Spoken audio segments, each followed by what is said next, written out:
Welcome to my thoughts, no longer 2 a.m. because I guess I think very randomly. So today I want to talk about adulting. One, when you're going through your 20s and adulting, don't listen to negative voices.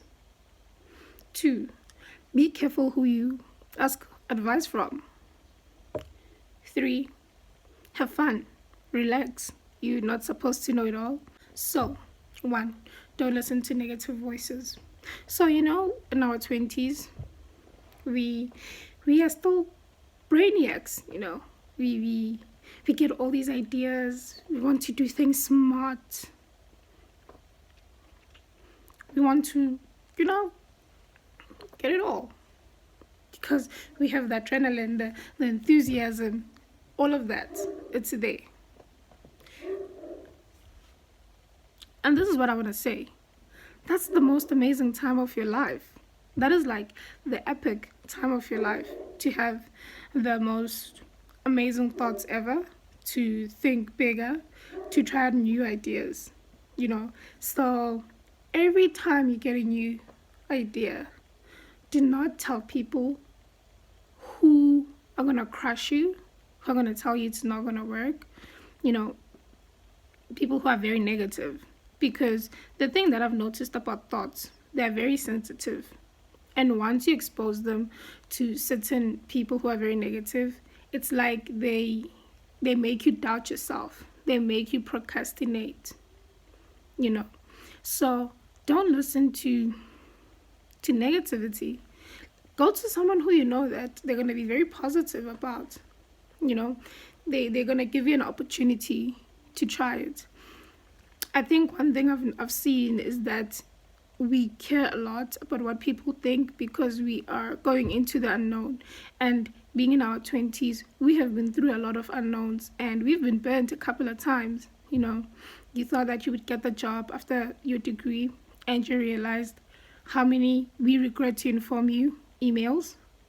And sometimes there was that one person who came and they told you that, they're going to tell you that "we regret to inform you. We regret to inform you."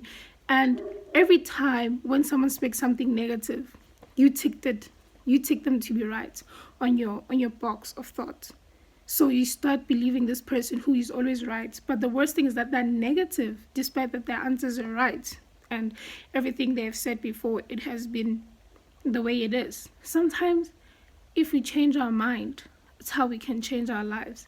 I remember when I was going through depression and I thought the world was ending and I had nothing to wake up to every morning. I was right.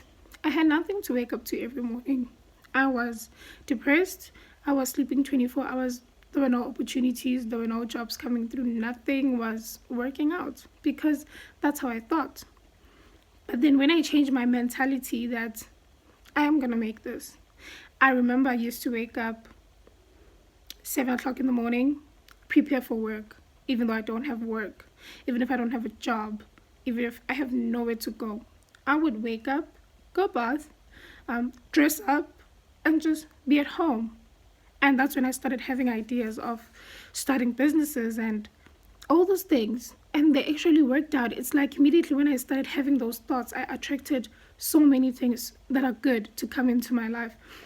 I would just never know. I would just wake up in the morning, go bath, chill, and suddenly there's that random call. "Hi, are you available today? We saw your job application. Can you come through for an interview?" And those are job applications I did like 3 months ago, 4 months ago, 6 months ago. It was crazy. Or suddenly there were internships. I would just meet up with random people like, "Hey, we have internship for you to go study business." And I'm like, oh. Then I realized that how we think and the energy we put out there is very, very, very important. Be careful who you ask your advice from. We try to talk to people who've been where we are, who are older than us, rather. Let me put it that way. But before you ask for advice from someone, check where they are. If they are struggling,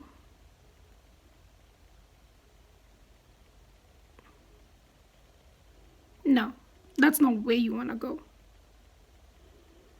That is not where you want to be. So why go ask for advice from them? If you want to get married, isn't it better to ask people who are married for advice? Because then, I don't know, I just have this perspective that sometimes asking someone who tried something and it never worked out, what I've noticed about most of them is that they're also telling you how it's not gonna work out, especially when it comes to, let's say, marriage or relationships. Someone who has been through a lot of breakups and they decided to be feminist and one man, you tend to discover that every time when you have relationship challenges and you come to them, they tell you, babe, that's a red flag, let him go. Because they're used to letting go. They know how not to take nonsense.